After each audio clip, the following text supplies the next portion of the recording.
Good day, everyone. So for today's discussion, we have divisibility rules for number 11 and 12.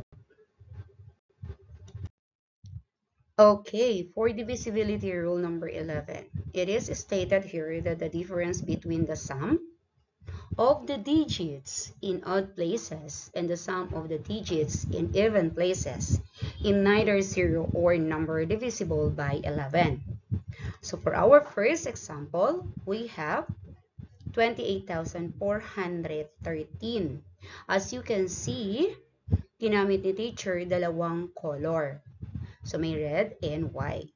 Yung nakikita ninyong pulang numbers, yun po ay nasa odd places, which is the 2, 4, and 3.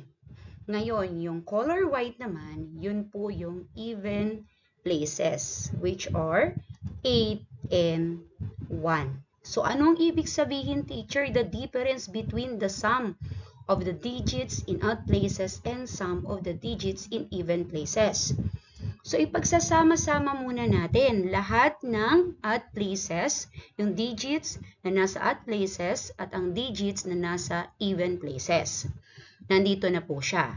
After that, we will going to add to get the sum. So, 2 plus 4 plus 3 is 9. While the other one, which are the digits from even places, is 8 plus 1. The sum is 9. So, you have already the sum, which is 9 and 9. So, ano ang susunod na gagawin? All we need to do is to subtract. 9 minus 9 is equals to 0. Therefore, ang 28,413 is divisible by 11. Next example, we have 132,220. So, may nakikita kayo dito sa ilalim mga number. Ito yung mga numbers na indication kung yung digits na nasa taas ay nasa even places or odd places. Ang mga odd places, ito yung 1, 3, 5. At ang even places, ito yung 2, 4, and 6. So, ipagsasama-sama natin yung color blue. Ang color blue ay mga odd places, while the color red are the digits belong to even places. Saka natin kukunin ang sum. We will going to add 1 plus 2 plus 2 is 5. And 3 plus 2 plus 0 is 5. After that, you have already the sum, 5 and 5. You will going to subtract to get the difference. 5 minus 5 is 0. Okay. Let's move on for divisibility rule number 12.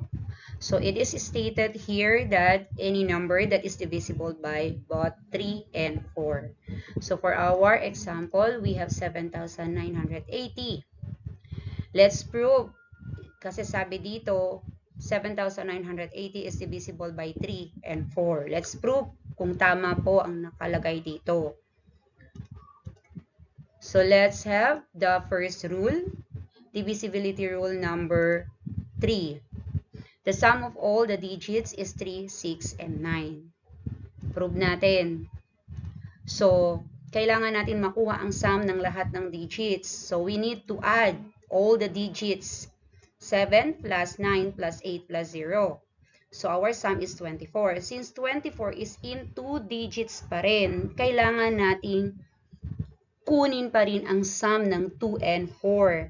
So, 2 plus 4 is 6. Since ang 6 po ay kasama po sa divisibility rule number 3, therefore, ang 7,980 is divisible by 3.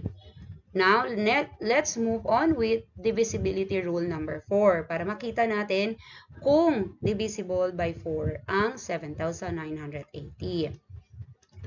Okay, it is stated that the last two digits is divisible by 4 and the number ending in 2 zeros.